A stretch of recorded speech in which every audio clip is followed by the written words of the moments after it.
আফগানিস্তান থেকে বাংলাদেশ দলের West Indies series, এর মধ্যে সময়ের ব্যবধান মাত্র 4 দিন। আফগানিস্তানের বিপক্ষে ব্যর্থ ওয়ানডে সিরিজের রেশ কাটতে না কাটতেই আরও একটি সিরিজ। তবে এবার নিজেদের মাঠ আর চেনা কন্ডিশনে লড়াইয়ের অপেক্ষা ফিল সিমন্সের শিষ্যদের।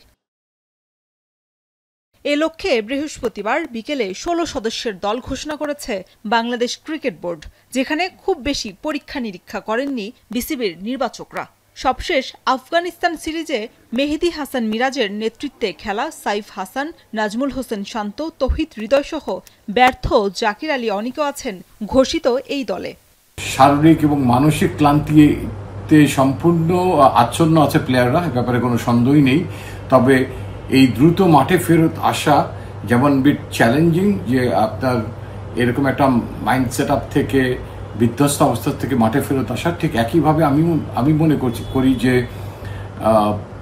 দ্রুত সফলতার মুখ দেখে ভালো ক্রিকেট খেলে আমার মনে হয় যে গ্লানিটা আমরা আফগানিস্তানের সঙ্গে করেছি ব্যাটিংয়ে স্পেশালি, সেটার থেকে আমরা নিজেদেরকে রিকভার করে একটা সফলতার জায়গায় নিয়ে আসতে পারবো।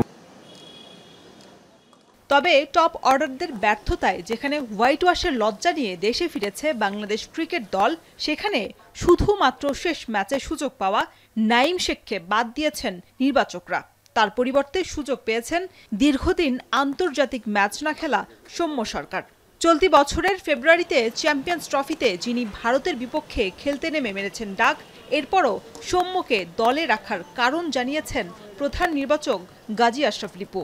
অনেক অভিজ্ঞ একজন খেলোয়াড়, প্রায় 80টার মতো ওডিআই খেলে ফেলেছেন, প্রায় 10 বছর ধরে খেলছেন এবং গত বছরের শেষে নভেম্বরের দিকে ওয়েস্ট ইন্ডিজের বিপক্ষেই তার ব্যাটিংয়ে যথেষ্ট সফলতা আছে এবং সেই দলটার সঙ্গে আমরা খেলছি।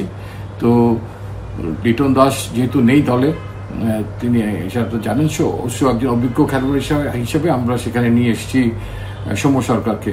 দলে চমক হিসেবে রাখা হয়েছে টেস্ট ফরম্যাটে বাংলাদেশের জার্সি গায়ে 1 ম্যাচ খেলা মাহিদুল ইসলাম অঙ্কনকে।